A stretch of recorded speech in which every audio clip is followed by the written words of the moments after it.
MAP. Okay, so we got some more to discuss. But first, just had to put a shirt on. Alright, now look. How's come these judges seem to just be different all across the board? That's the one thing that is consistent about the judges is that it's different no matter where you go. So, in Vegas this past weekend, we got Johnny Walker and Thiago Santos. Now, this fight was very, very reminiscent of Yoel versus Israel Adesanya. Yoel Romero versus Israel Adesanya. After they fought, everybody said, "Oh, it's a boring fight. It's a boring fight." Well, it looked a lot like what we just seen. It looked like a high intensity sparring match, and I'm not saying the high end of high intensity. When I say high intensity, I mean the low end of a high intensity sparring match. And just in the Israel versus Yoel fight, okay? Which the judges gave to Israel, right? There was only about 3 to 4 big shots landed. All of which Israel was on the wrong end of.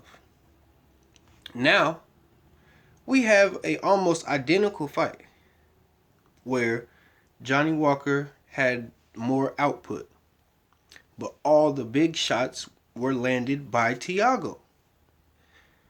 Thiago gets the victory. Yoel did this almost identical thing just a couple years ago, but he lost that fight, according to the judges. So, what do you guys think?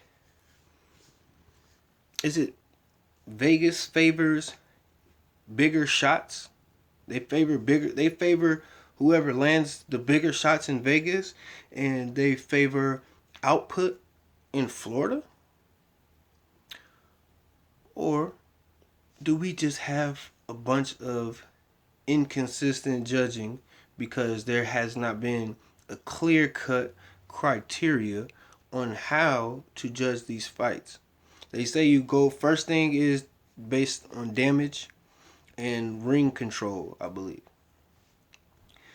But if neither of them have taken any damage and they pretty much equal each other out on ring control, then what are we left with?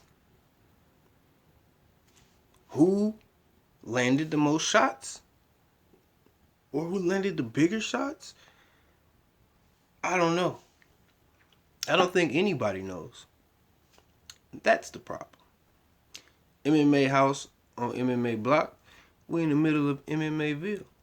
And yes, we keep it real.